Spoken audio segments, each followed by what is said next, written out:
version ending, but there are manuscripts that testify to the existence of. But for John, there's no indication that this was something that was added to later.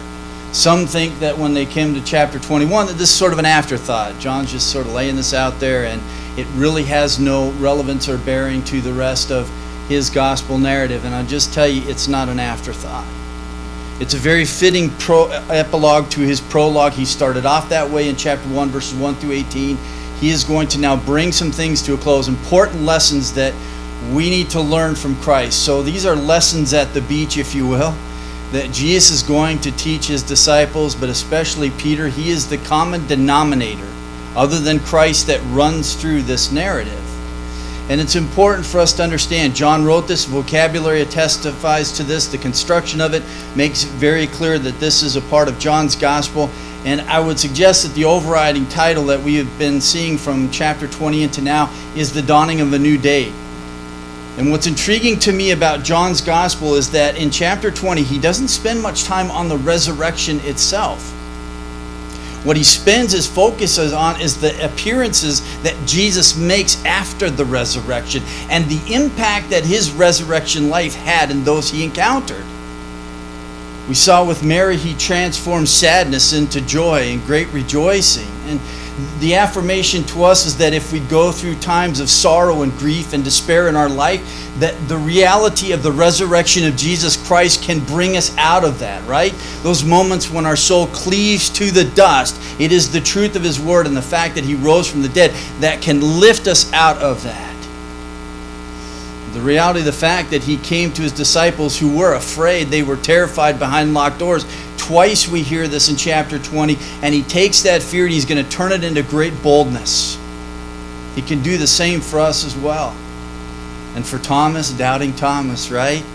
We saw aspects of his personality earlier on in John's gospel, that he was loyal and there was a faithfulness to Thomas. Yet at the same time, he wrestled. And we're going to find that even in chapter 21, the disciples are still going to wrestle with the reality of the resurrection of Jesus Christ. They want to ask him, they know it's him, but they don't want to dare approach him with the question, right? There is this tension. He is? No, he isn't. I don't, right? There is this conflict that's going on with them. They're still not sure how to take this in. But over and over, we see a transformation that happens because of his encounter with them. And in this chapter, we're going to see he's going to transform failure into success. And he is going to lift Peter, and he's going to restore Peter, and he's going to teach Peter some things. And one of the most important lessons he's going to teach him is love. And I'll just say, if you just walk away with that in chapter 21, that's enough. But there's more here that we need to see. So he has these various appearances John records for us with Mary, then the disciples in chapter 20, verses 19 through 23. Then he appears to Thomas, and he gives us the purpose statement. Now, this isn't the end of the work, but it gives us a reason for the 7 signs that he has recorded in his gospel narrative and the intent for what they were supposed to lead us to. And then he comes back to this in chapter 21, the appearance to the disciples in Galilee. Now, this is interesting because the other appearances that he has recorded in his gospel all happened in Jerusalem. This is the first time now that he is going to appear to the disciples in Galilee. And there's much debate over this, but just to tell you, this is one of the longest accounts that we have of the resurrected Christ, the risen Lord in Galilee.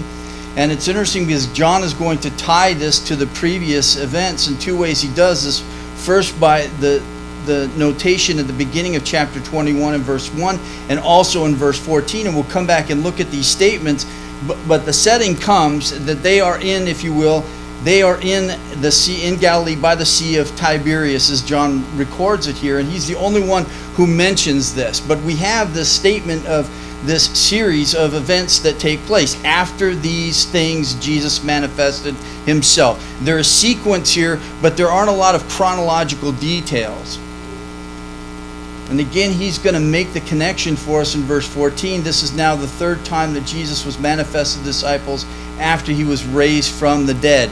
Now the disciples, they're going to leave Jerusalem and they're going to return to Galilee. Now I'm just going to tell you, there's a whole lot of conflict with this chapter. And we're going to address some issues this morning, so I'm just going to walk through it with you. And my task, all right, is just to preach the word. And that's a difficult enough task in and of itself, right?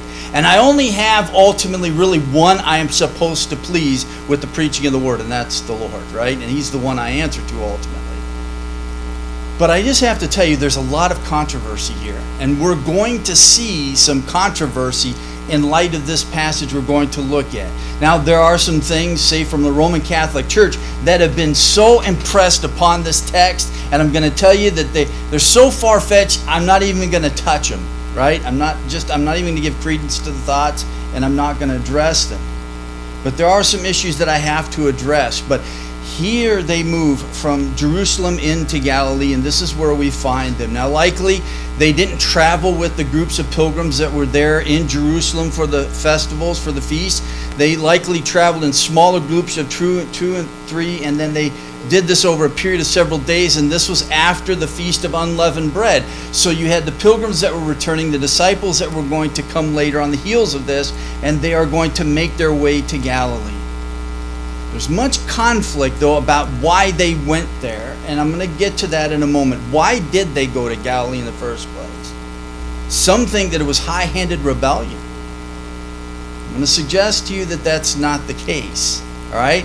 But I have to prove my case, so I'm going to show you as we walk through this text together. But it's interesting, notice verse 1, twice we're told about manifestation. After these things, Jesus manifested himself again to the disciples at the Sea of Tiberias, and he manifested himself in this way. So twice we're told of this manifestation. The first time it gives us some clues. The statement, the fact that he manifested himself again, points back to the preceding appearances. Okay? Now we know that there are a series of Galilean appearances. This is the first one. How do I understand that? Verse 14 helps me to understand that. He appeared to the disciples behind locked doors without Thomas. Then he appears to them with Thomas in chapter 20. And now he's going to appear to them at the Sea of Tiberias. That is the third time he appears to them collectively. But there are other appearances that take place before this, still in Jerusalem. Okay? But John doesn't tell us every one of them. Every gospel writer has their own reason for doing this, and we'll pick up on this in a moment. So he gives us these indications of where they are and why they are, but the statement again reveals the fact that there was concealment. But now he is going to again manifest himself to them and make himself known to the disciples, and they're going to wrestle with this, and they're going to try and grapple with this. But this manifestation of Jesus Christ, it's a theme of John's gospel. Runs all the way through the gospel, and there's different ways that Jesus reveals himself. First and foremost, John wants to see that with every one of the signs that Jesus performed, he was manifesting himself. The early on in John's gospel in chapter 2, the disciples, when they saw him perform the miracle at the wedding of Cana, they saw his glory and they believed in him. Each sign revealed something unique about Christ. And John takes us in that journey with them as they see these things and these revelations and manifestations coming from Christ. But now he returns to the fact that he is going to reveal himself to them. And he does this in his resurrection body. And it's he himself who does this. Now, the implications of this statement is the fact that this is a revelatory act. It's amazing. It's amazing. The disciples are grappling with this because there is an altered existence. He's not the same, but he's the same. Mary, when she encountered Jesus when she was by the tomb, she didn't recognize him at first until he spoke her name, and then all of a sudden she knew who it was. The other disciples, when he appeared in the room behind locked doors, they were startled at first, and Luke tells us they thought that he was a ghost, and then all of a sudden, with the greeting of peace and so on, they came to understand who it was. They're still going to wrestle with this, and in verse 12, they want to ask, "Who are you?" Yet at the same time, they know it's the Lord. But he has changed so different. He is so different from the intercourse that they had with him before as he walked as flesh among flesh. Now he's in this state of glorification. He is going through this transformation. And it's interesting the fact that this is an initiative by Christ himself. Notice the emphasis here in chapter 21, verse 1, that he himself did this. He did this of his own will. He made himself known. And I would suggest to you that all the way through Scripture we find that whenever God reveals himself, it is to his discretion. In other words, if he never revealed himself to us, we would never know him. If he did not reveal himself in creation, we would not know certain attributes of him and that he is an intelligent designer of this universe. If he did not reveal himself the way that he did through the Son or through his written word, we would never know who he is. But praise God, he reveals himself. And there are things that he is going to reveal to them about himself. He is going to perform a miracle, and then he's going to instruct Peter in regards to love. But twice it's fascinating to me that John indicates that he manifested himself to them. The second one is poignant because it sets us up for what is to come, the miracle that is to take place. He says this, that he manifested himself in this way, hutos, in this manner, like this. And then he goes on to account what took place. First, we encountered the disciples, and John lists for us those who are present, and we see that this is an eyewitness account. Not only by the names that he reveals here, but the things that he reveals about this particular incident. Notice in verse 8 the fact that they were 100 yards away dragging a net full of fish. This is something that is observed by an eyewitness, someone who was there. And it's interesting that after Peter plunges himself into the water, John stays with the boat and the disciples as they move towards the shore. Peter's out of the picture. In other words, John is sitting in the boat and he is writing from his perspective. Eyewitness. Not only that, but he also tells us in verse 11, notice that there are 153 fish, large fish, and the net wasn't torn. This is an eyewitness account. This is someone who was there. And we'll get to this, but I just tell you, the craziness of what people come up with 153. I mean, the mathematics stuff, the jump rope, I mean, it's just crazy, the stuff that people do. John makes nothing of 153. He doesn't say anything. He doesn't give us any indication. If he had some hidden message, he hid it so well, it's not even there. He doesn't even know it's there.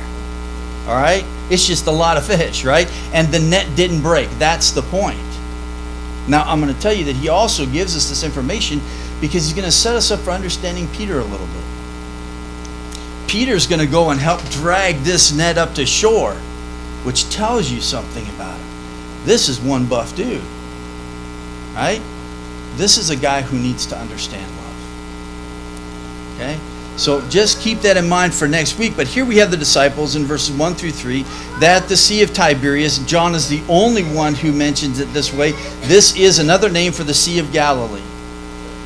So literally it's actually a lake. It's not the sea, but it's what they call it. When we lived in Russia, we lived by Upskoye More. We lived on Marskoye Prospect, which is a street right off of the Ope Sea is what they call it. It was a giant man-made lake. So that's really what this is, but this is how they refer to it as the Sea of Galilee or the Sea of Tiberias. So they're back home, essentially. Now I have to preface verse 3 because this verse has been widely interpreted, and you'll see the degrees of interpretation here. But verse 3 we have Simon Peter said to them, I'm going fishing. They said to him, we will go with you also. So there's a lot of discussion as to what is taking place here. Some think that there is this high-handed apostasy that is happening. And it's also reflected in the statement here. So Hoskins, he describes this scene as one of complete apostasy. In other words, he is suggesting that what they did was they went back to Galilee because they were walking away from the Lord. They were rejecting the kingdom mission. They're going back to their old lives. They're going back to fishing. Forget this Jesus business. We're not doing this. We just can't. That's what the suggestion is.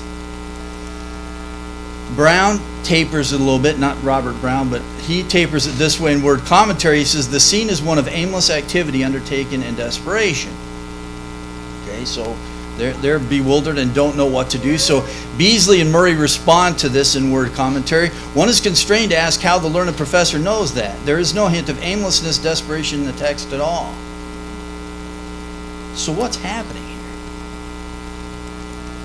Now, some have made much of this term, so I'm going to explain it to you, but this word for going, hupago. Now, some have suggested that this is a strong, emphatic declaration of rebellion, right? I'm going fishing. Forget this mission business, right? But I'm going to tell you that's laying too much on this term. And this then affects how you look at the rest of the passage. Because if this is high-handed apostasy and turning away from the mission, then when we get to the issue of love, we've got a whole different discussion going on there. So, just so you don't take my word for it, BAG, this is well-known Greek lexicon. They interpret this or translate this word to be on the move, especially in a certain direction. In other words, to go. Peter just says, hey, I'm going fishing. That's all he says. And the interesting thing is that if you look through John's Gospel, Jesus uses this same term over and over, the fact that he is returning back to the Father with no high-handedness, no element of rebellion. I'm just going home, right? So the word in and of itself isn't declaring this. So Bruce then responding to this is his take on it. He insists there's no evidence that Peter's abandoning his commission. And he says that it was better for him to employ his time usefully than remain idle. So therefore he's just saying, I'm going fishing. Right? They're waiting until the Lord appears. Why waste time? Do something. Lloyd, following on the heels of this, he draws a positive lesson from this. He goes on to say, when the pause comes and the vision begins to be less vivid, we are not to be idle or despondent. We are to go on with the obvious tasks of every day. How wise were these disciples who calmly went back to their fishing. Now, I wouldn't go to this degree. Okay? But it's closer to this than the apostasy. What Peter and them did was just go into default mode. It's who they are. They're waiting for the Lord, and so Peter says, look, I can't sit around here waiting any longer. I'm going fishing. And the rest, they say, well, we'll go with you. That's their reply. In other words, Peter is not leading them into rebellion. He just can't sit here. And so when you first read this, right, and the statement that Peter makes and the disciples make, it indicates that this was something that was spontaneous. There was no settled deliberation that took place. They didn't have this particular aim in mind, nor did they have this aim in mind when they came to Galilee. They weren't coming here to go fishing. So then you have to ask the question, well, why did Peter and company come to Galilee in the first place? The answer is simple. They came because this is what the Lord told them to do. Simple. He told them in Mark, he told them in Matthew, we have recorded for us those accounts. Jesus told them that I want you to go to Galilee and wait for me, for I will come and I will manifest myself to you. I will reveal myself to you. Why were they in Galilee? Because the Lord told them. If there's any disobedience, it's the fact that they stayed in Jerusalem for longer.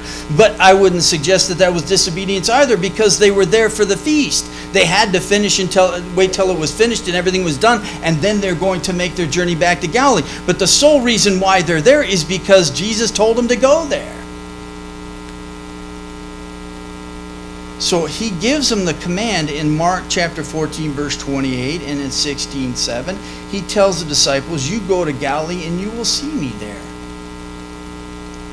Matthew gives us this, Mark gives us this. The interesting thing is that John doesn't give us the command. He just shows us the result. They're there. They're there in obedience to Christ.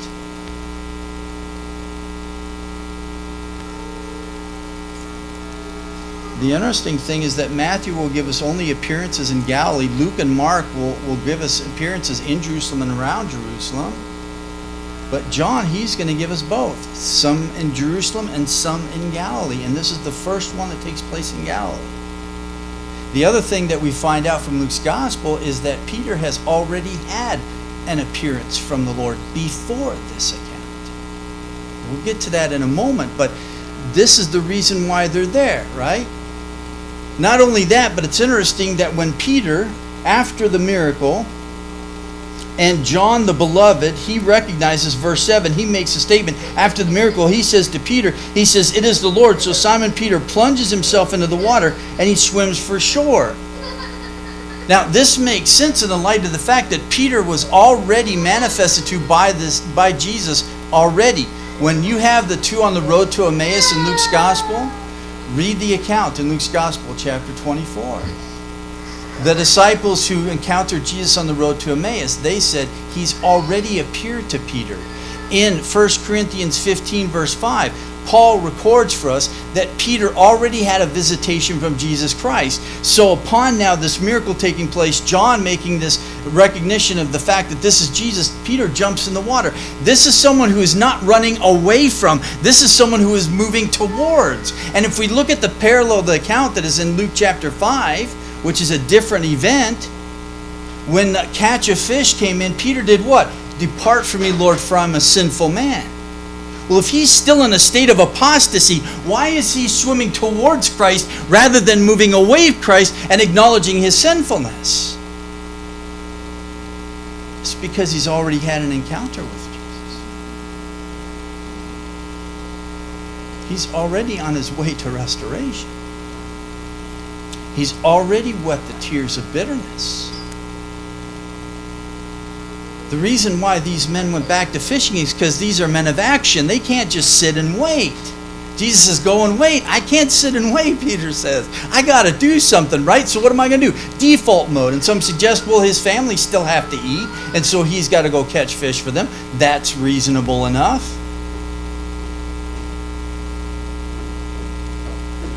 But you look at Peter's character. How many times is he impulsive in having to do something? Over and over, he is doing. So he just can't sit and do nothing. He can't sit on his hands. He's used to physical labor. He's used to activity, not inactivity. So he can't just sit here and do this. He's got to do something about it. And they're still grappling with the future. They still haven't come to grips with everything that was going to happen. But there's no way that Peter is in absolute apostasy. So we have the statement that comes in verse 3 that they went and they fished all night and they caught nothing. Now this is interesting to me. This notation that's given to us in verse 3, that they fished all night and yet they caught nothing at the end of the verse. I can't help but think that John is referring to that symbolism that he liked, the darkness, right? And I can't help but think that is he sort of touching on that here. In other words, his play off the fact that it was night and they caught nothing, but he wants to sort of indicate the spiritual condition they're still in. In other words, they're still in the dark about some things. Now, in the context, we can see this is so. Verse 12, they want to ask him, but at the same time, they know it's him, but they're just not sure, right? They're wrestling still with the reality of the resurrection. Could be that they're still in the dark then. And John is trying to reflect this. They're trying to come to grips with the issue of the resurrection and the fact that they cannot do anything without Christ, a lesson he taught them back in chapter 15. He's helping them understand this truth because obviously when they go out then into fulfillment of the mission of taking the gospel to the world and becoming fisher of men, that they are going to need to know that they need to be dependent on him all the time. So what better way to show them that, hey, look, I know your job better than you do. They go out fishing all night, they come up with nothing. He says, hey, guess what? Throw the net on the other side. And what do? Net full of fish. Not only does he know their job better than they know their job, and this is a carpenter's son, so the only way he can know that is he's the sovereign Lord, the Son of God. But not only do they need to be dependent on him in doing their own regular job, but they also need to be dependent on him to do the mission. And this is the lesson he's teaching. Without me, you can do nothing. I mean, sometimes we think about this, even in our own lives, right? We think about the spiritual things. Yeah, I need God for me to do that. But at the same time, do we really think that way just in the everyday things? I always remind myself of Paul's statement in Acts, that in him we live, move, and have our being. I don't draw a breath without God. I don't think without God. I don't learn without God. No matter how hard I study, if he didn't help me, I would not understand a thing. I'm dependent on him all the time, every day, every moment. And when I go to sleep at night, some mornings I'm surprised I wake up in the morning, but I entrust myself to the sovereign one when I go to bed at night. Because some morning I may not wake up. He's just reminding me of the fact that, look, you're always dependent on me. And especially when they're going to go out in a mission and they're going to go out away from their occupation, they need to know he is going to care for their family as well. So Jesus has a lesson for them to learn, and he's going to show them this, and he's going to do this by his appearance. So the manifestation comes in verse 4, and it's interesting because they're out fishing, they go out all night, they don't catch anything. Verse 4, but when the day was now breaking, Jesus stood on the beach, yet the disciples did not know that it was Jesus. Now, it isn't because he didn't appear to them before. The mystery of his resurrection state is still a mystery to them, right? He's the same, but he's not the same. There's a transformation going on with Jesus Christ and his appearance to them and how he manifests himself to them. He is in the process of transitioning from this world up to the right hand of God the Father. There's something happening to him here. So the plain statement of this that we can draw from this and looking at this is that in his resurrection glory, as he is manifesting himself to them, it is not according to the earthly conditions as before. He can peer into a locked room, right? He can just show up in the midst of the disciples. He can do that. Yet at the same time in Luke's gospel, he can still eat stuff. How do you do that? I don't know, right? And think about the disciples. They had trouble even when he was in the flesh in the boat, and he performed the miracle by stilling the storm. And they asked the question, what sort of man is this, right? Like they asked the word, what kind of category can we put this guy into? Because there's no category for him. Well, now imagine resurrection state. I mean, sometimes we're a little over judgmental with these guys, right? This is stuff that's never happened before. And we think, oh, you should have gotten it already by now, right? I would have if I was there. No, I probably would not have. I probably would have right along Thomas. I want some proof. Show me, right? Physical. So he is going to make accommodations to them as he appears to them on this earthly plane. These are things that they're not used to. But he is going to manifest himself in the miracle, and it's just simply told. Jesus asked them the question in verse 5, children, do you have any fish? Do you? And they answered no. Now the question he asks them demands a negative answer, no. In other words, he knows they didn't catch any fish. But they don't know, right?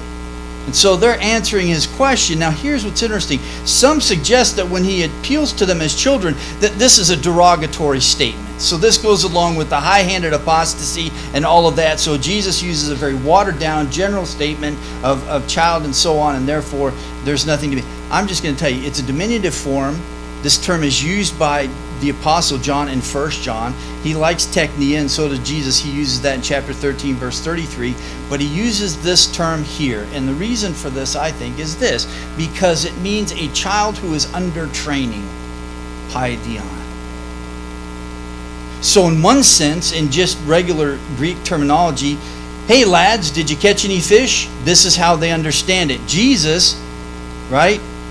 He is revealing something to them. Eventually, it's going to click for them, and John the Beloved is going to say, hey, this is Jesus, right? And they're going to catch on. But it's a term that is fitting for his address to them, but also what he is intending to do for them. He's going to teach them a lesson. They're still paidion. They still have things to learn.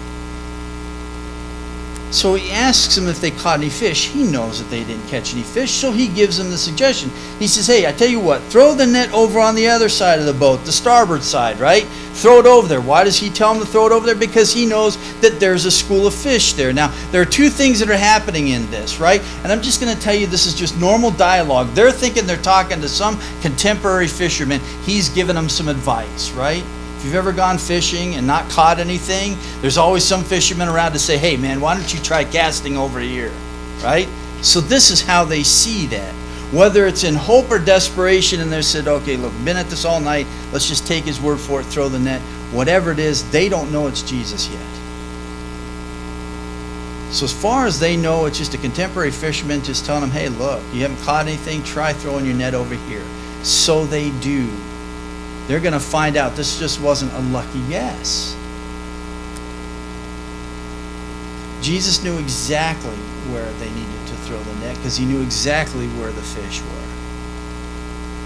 I mean, forget fish finders. You just need Jesus on your fishing trips, man, and you got it made, right? And then all of a sudden there's this plentiful catch of fish. So here is Plummer's observation in this. Failure at first is the common lot of Christ's fishers. His presence again causing success after failure might enforce the lesson that apart from him, they can do nothing. It's the lesson. You can't do anything without me. Not even the job that you've done your whole entire life. Isn't that awesome? He's in the process of restoring Peter and all of them into the proper place, but especially Peter to his role of leadership. So whether in hope or resignation, they take his advice, they throw the net in on the other side, and they catch this huge number of fish. Then comes the response to this. Verse 7, John the beloved, he knows, right? It's typical. He goes to the tomb, he sees the wrappings, he doesn't even go in. Peter goes in, then John steps in, John believes, right? But Peter walks away still befuddled and he's contemplating. Catch a fish, John's quick to evaluation. This is the Lord. Peter, he's quick to act like normal. He dives in the water, right? Throws on his cloak and off he goes. It's awesome stuff. It's amazing how God works with the different personalities, right? And you see them manifested here. And he's going to touch each one where they are. And he's going to touch Peter where he is, because Peter's a fisherman. He's a rough and tumble guy. He's a doer, right? A doer who could typically plow over those who are timid and weak and frail and so on. He's a man's man. He grabs a whole net of fish, 153, and drags that net to shore. But guess what? He's got to take care of lambs and 10 sheep. He knows nothing about being a shepherd. He knows nothing of tenderness like that. So all of this is getting Peter ready for that encounter in verses 15 and following. What's amazing is that Jesus is going to serve them just like he did in the flesh. He washed their feet and now he's going to serve them. He prepares this food. Verse 9, notice. So when they got out to the land, they saw a charcoal fire already laid and fish placed on it and bread. And Jesus said to them, bring some of the fish that you have now caught. So Simon Peter, he hauls up the net. Verse 12, Jesus said to them, come and have breakfast. Jesus is going to serve them still. In his resurrected form, he is going to serve them. And they're hesitant in this. You can see this in the end of verse 12. So verse 13, what does he do? He takes the bread and he gave it to them, and likewise the fish.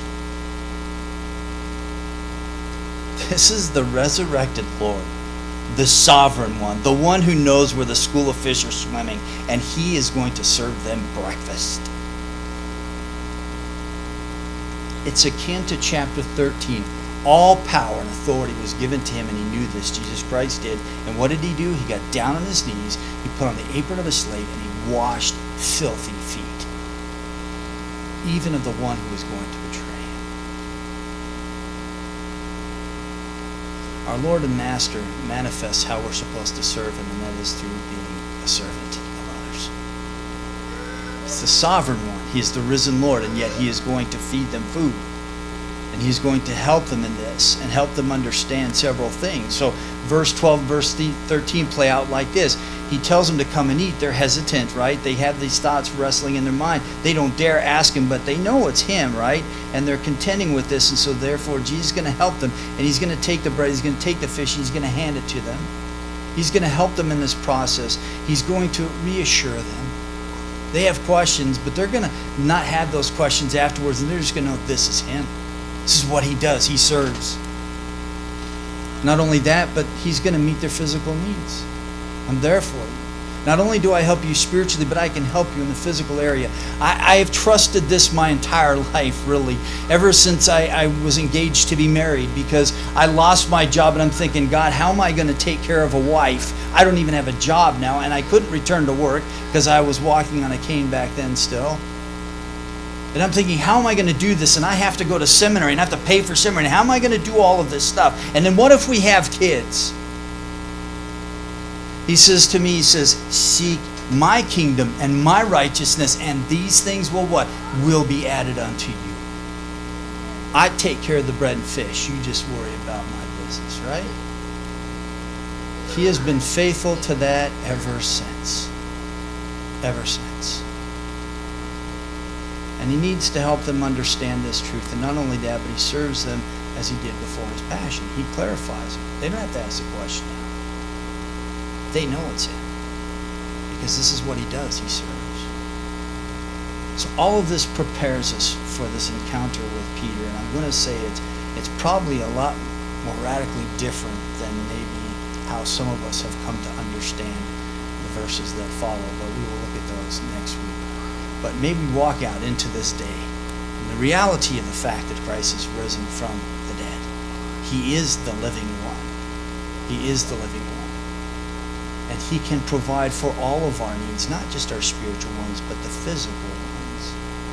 We just need to be focused on the mission that he has given us to do.